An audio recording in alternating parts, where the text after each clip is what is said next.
Tame the hostile steppe, guide your people to fertile lands, and crush those who resist your horde. Khans of the Steppe takes the greatest peril to many a Crusader Kings 3 player, and puts you in the saddle. It fleshes out the Great Steppe region, introduces a new way to rule, and gives players the means to create the greatest empire the medieval world has ever seen. But it is not all floods of horses and scourges of God. Life in the land revolves around the changing seasons, growing your flock and moving on to ever greener pastures. You'll be traveling often, making friends and enemies in your search for permanent lands to settle, or continuing the cycle of migration and pillaging. Those that cross your path have the choice to either bend to your will or break beneath your tide. It's a playstyle that Crusader Kings has always sort of promised, but never really delivered on. Now, it is fleshed out and expanded. Whether you are building your own Silk Road, raiding the civilized world, or just trying to get as many horses as possible in one place, there's a lot of freedom here. This, to me, feels like a different approach to the game. A new page turned and another step forwards. Crusader Kings is building into something big, and this is an important step towards that. Let's talk about it.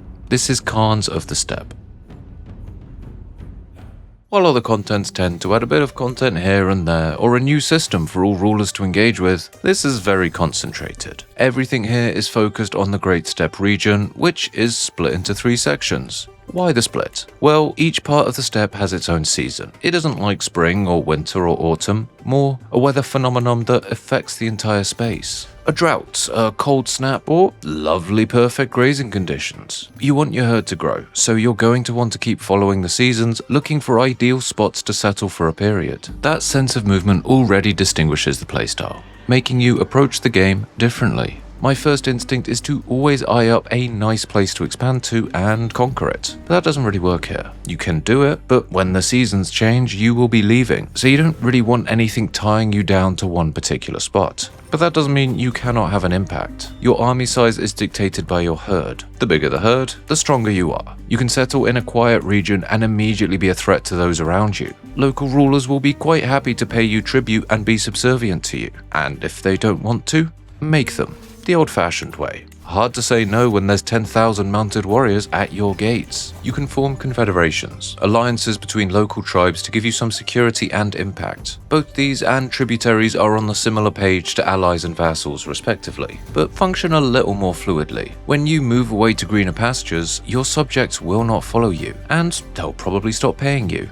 So you'll need to find new people to oppress, or protect if you want to call it that. This creates a loop of a moving kingdom, which is very different to how CK usually plays out. You aren't developing the lands you migrate to. You've got your traveling camp similar to what was introduced in Roads to Power. Mostly, you are looking to get little bonuses to increase your herd. It represents the people moving with you, grazing animals, and of course, horses. It's a metric to show how powerful you are, and the bigger your herd, the greater your influence, and the higher level of authority you wield. The Khan with the biggest herds will field the biggest armies and be declared the Gur-Khan. They can easily bring lesser tribes under their banner and send forth their horde on the civilized world. Genghis Khan, basically. Might is right, and herd is the word.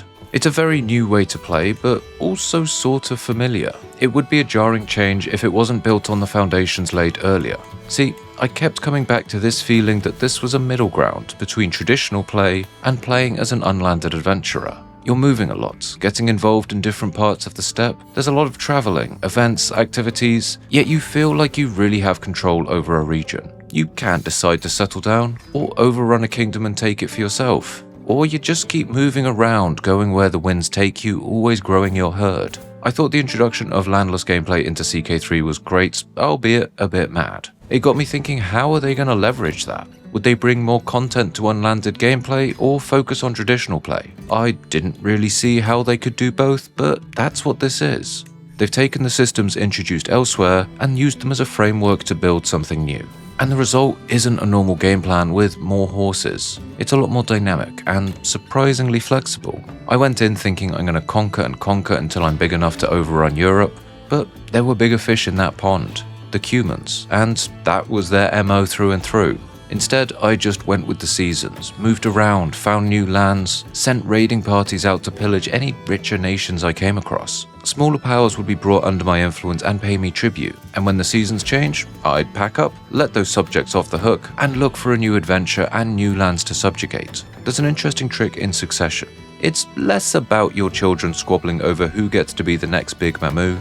Rather, you have your heir, and you set your plan. Your most powerful underlings can thrash against this and cause problems for your successor and yourself, so you make them obedient, either through showering them with gifts and bribes, or by being the nastiest bastard on the steppe, commanding through fear.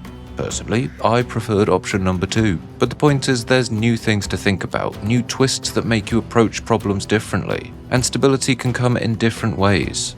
Though, a powder keg is still lit when a strong Khan dies and an unproven child takes the reins, potentially turning a region into chaos. Yep, there's a problem. Something is missing. You'll grow, expand, gather a horde the likes of which the world has never seen, and where do you go with it? West. Try and bring Europe to heel. That's where all the good stuff is. If you're stuck further east, you're trapped. Your points of expansion are limited, but we know what's coming. We know this map will fill out eastwards, adding in China, Korea, Japan, and Southeast Asia. That is when I think this expansion is going to blow up. When you have the ability to pick a direction and go, worthy targets to raid, subjugate, and conquer in every direction. The Nomad style is a lot of fun, but I cannot escape the feeling that this is not its final form, not the definitive experience. As history tells us, the warlords of the steppe spent longer plaguing the eastern world than they did the west, and I've got the feeling once that's introduced, being a nomadic Khan in the steppes will be an incredible way to play. Somewhere along the way, Crusader Kings 3 started planting seeds, ones that grew as future content unlocked. Right here, we've got a new playstyle that wouldn't work without the landless features introduced earlier, and it plays into the travel mechanics and event system too. This is something that I see gaining a ton of value as other regions are revealed. It's like a puzzle piece in something bigger. I thought landless gameplay was the first sign of madness, but adding in Asia too, it's pretty nuts. One that could take the game to new heights if it doesn't prove to be reaching too far, or blow up all of our PCs.